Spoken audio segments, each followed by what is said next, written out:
एक समरकंद नाम का देश था। वहां के लोग शिकार करने में अच्छे थे। उनके हाथों से कोई जानवर बचकर नहीं निकल पाता था। एक बार शिकार के लिए निकले समरकंद के लोगों के हाथ से यूनिकॉर्न बच निकला।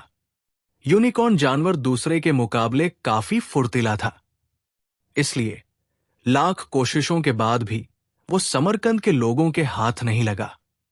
तभी से वहां के लोगों को यूनिकॉर्न की तलाश थी। समरकंद देश का सरदार किसी भी कीमत पर यूनिकॉर्न का शिकार करना चाहता था। हर दम वो उसे पकड़ने का जाल बुनता, लेकिन नाकामयाब हो जाता। ऐसा होते होते महीनों बीत गए। तभी एक दिन एक सफेद रंग का यूनिकॉर्न समरकंद देश के लोगों को आसमान में उड़ता दिखा। वो यूनिकॉर्न जैसे ही जमीन पर आया, लोगों ने उसका पीछा करना शुरू कर दिया। कुछ ही देर में ये समाचार सरदार तक पहुंचा। वो भी तेजी से अपने महल से यूनिकॉर्न को पकड़ने के लिए निकल गया। यूनिकॉर्न पास की ही एक नदी से पानी पी रहा था। जब लोगों को पता चला तो वो भी नदी के पास पहुंच गए। समरकंद देश के सरदार भी वहां पहुंचे और सबको थोड़ी दूरी पर खड़े होने के लिए कहा। उन्होंने हल्की आवाज में सबको समझाया कि आज इसे बचकर जाने नहीं देना है, इसलिए मौका देखकर ही इस पर हमला करना होगा। अभी चुपचाप इसे देखते रहो। यूनिकॉर्न ने भी मन भर पानी पिया और फिर घास खाई। हरी हरी घास खाकर जब उसका पेट भर गया तो वो वहीं पर लेट गया। सरदार ने सोचा कि यही समय है यूनिकॉर्न को पकड़ने का। उसने लोगों को यूनिकॉर्न को पकड़ने का आदेश दिया। सब एक लंबी सी रस्सी लेकर आए और उसे यूनिकॉर्न के गले में डाल दी। फिर आगे और पीछे के पैरों में रस्सी फंसाकर उसे खींचने लगे। तभी यूनिकॉर्न की नींद खुल गई। गले और पैरों में रस्सी देखकर यूनिकॉर्न ने चिल्लाना शुरू किया। आखिर यूनिकॉर्न की मदद के लिए कौन आता? सभी लोग उसे पकड़कर ले गए और पिंजरे में बंद कर दिया। यूनिकॉर्न को पकड़ने से सरदार बहुत खुश था। उसने शाम के समय जश्न रखा। सभी लोग खुशी में झूमने लगे।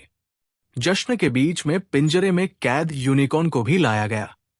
तभी पता चला कि पास के ही किसी इलाके में आग लग गई है। देखते ही देखते आग विकराल हो गई। लोग अपनी जान बचाने के लिए चीखते चिल्लाते हुए भागने लगे। लोग आग को बुझाने की कोशिश कर रहे थे, लेकिन आग बढ़ती जा रही थी। पिंजरे में बंद यूनिकॉर्न भी आग देखकर डर गया। वो फिर जोर जोर से चिल्लाया। इस बार उसकी मदद के लिए एक लड़का सैम आया। उसने यूनिकॉर्न से कहा, तुम चिंता मत करो, मैं तुम्हारा पिंजरा खोल दूंगा। बहुत ताकत लगाने के बाद 5वीं बार में सैम पिंजरा खोलने में कामयाब हुआ। जैसे ही पिंजरा खुला, यूनिकॉर्न अपनी पीठ में सैम को बैठाकर आसमान में उड़ गया।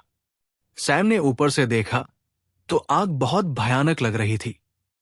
उसने यूनिकॉर्न से पूछा, क्या तुम हमारी मदद नहीं कर सकते हो? देखो, आग कितनी फैल रही है, लोग मर जाएंगे। सैम की बात सुनकर यूनिकॉर्न आसमान से जमीन की तरफ उतरा। उतरते ही उसने अपने मुंह से ठंडी हवा फेंकी और आग बुझा दी। पूरे इलाके की आग बुझ गई और लोग खुश हो गए। आग बुझाते ही दोबारा यूनिकॉर्न सैम को लेकर उड़ा और उड़ते हुए दूसरे जंगल में चला गया। कुछ समय दोनों ने साथ बिताया और दोनों की अच्छी दोस्ती हो गई। तभी यूनिकॉर्न कुछ दूर चला गया। सैम को लगा कि अब यूनिकॉर्न वापस आसमान में उड़ने वाला है। उसने यूनिकॉर्न से पूछा, क्या तुम कभी वापस आओगे? सैम को इस सवाल का कोई जवाब नहीं मिला। यूनिकॉर्न कुछ देर रुका और आसमान में उड़ गया। सैम भी दुखी मन से अपने घर लौट आया। लोगों ने उससे यूनिकॉर्न और यूनिकॉर्न की सवारी के बारे में पूछा। सैम ने यूनिकॉर्न की खूब तारीफ की, लेकिन मन ही मन सैम दुखी था। सैम हर रोज उसी जंगल में यूनिकॉर्न से मिलने की उम्मीद में जाता रहा, लेकिन यूनिकॉर्न वहां वापस कभी नहीं आया। कहानी से सीख।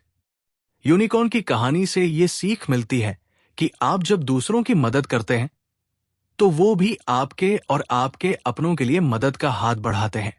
दोस्तों, ऐसे ही मजेदार कहानियों के लिए हमारे चैनल को सब्सक्राइब जरूर करें।